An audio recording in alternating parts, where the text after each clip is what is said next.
সালাতে দোয়া কবুল হয়। সালাতে দোয়া কবুলের তিন জায়গা। একটা হচ্ছে তাকবীরে তাহরিমার পরে আমরা সানা পড়ি না, আমরা তো একটা পড়ি। আল্লাহর হাবিব সুন্নাহ এবং নফল নামাজে আরো পড়তেন সানা, ওই দোয়া কবুল হয়। দুই নম্বর জায়গা সালাতে সেজদায় পড়ে দোয়া করলে কবুল হয়। আকরাবু মা ইয়াকুনুল আবদু মির রাব্বিহি ওয়া হুয়া সাজিদ ফাকসিরু ফীহি দুআ। বান্দা যখন সেজদায় লুটিয়ে পড়ে বান্দা আল্লাহর সবচেয়ে কাছে চলে যায়। তা কিন্তু বিশ্বনবী বলে সেজদাটা তোমার রবের কুদরতি পায়ের উপরে পড়েছে। সেজদায় পড়ে দোয়া করেন।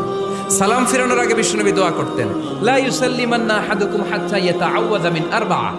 আল্লাহর হাবিব বললেন, চার জিনিস থেকে পানাহানা আছে আমার কোন উম্মত যেন সালাম না ফিরায়। তারা যেন পড়ে আল্লাহুম্মা ইন্নী আউযু বিকা মিন আযাবিল কবর, আউযু বিকা মিন আযাবি জাহান্নাম, আউযু বিকা মিন ফিতনাতিল মাহইয়া ওয়াল মামাত, আউযু বিকা মিন ফিতনাতিল মাসিহিদ দাজ্জাল।